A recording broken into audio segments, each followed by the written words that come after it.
This week at work, I want to get a nice analogy shared with you about how building a business is like sailing a ship. So to bring this analogy to life, because there are 5 things in common, I thought to visit the HMS Belfast, which is a famous World War II gunship. There are 5 things in common. The first is every ship needs to have a destination it's sailing to. And like a business, you need to know where you're going and why you do what you do. The second thing is every business needs crew. Crew are managed through the systems that operate the ship. When things get rough out there, people above decks, where I am now, people below decks need to know what to do, when to do, and how to do it.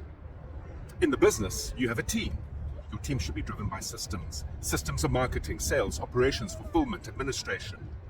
And then as the captain of the ship, you have a choice to be in 2 places. Up on the bridge, which you can see above me, or down in the engine room, where you drive the turbines that make the propellers turn. With that said, let's go on our tour.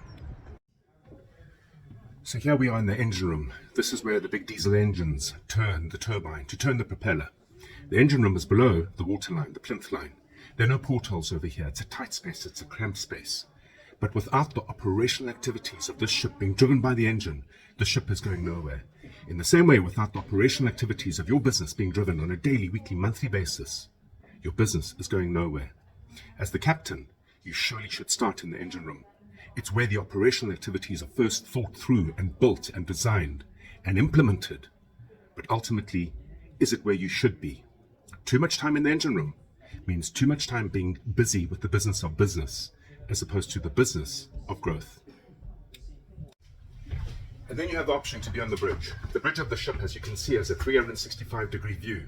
There are dials and instruments to allow you to navigate and control the direction of the ship. If the engine room is well organized, doing its job, propelling the ship, it's from the bridge that you can navigate and make sure that you reach your destination. As the captain of any ship, being on the bridge is essential. In fact, 70% of your time should be focused over here. It's where you lead, not do. And to do that, you need to have an organized engine room. To have an organized engine room, you need to have a crew with systems that know what to do, when to do, and how to do it in order to keep the ship's forward momentum. It's no different in a business. If you're so busy doing as one does in the engine room, there's no time to lead. And without leading, growth is simply hope and not a strategy. Navigating to a destination is essential. That job is done on the bridge of the ship. That job is the job of the captain. That job is your job as a business owner.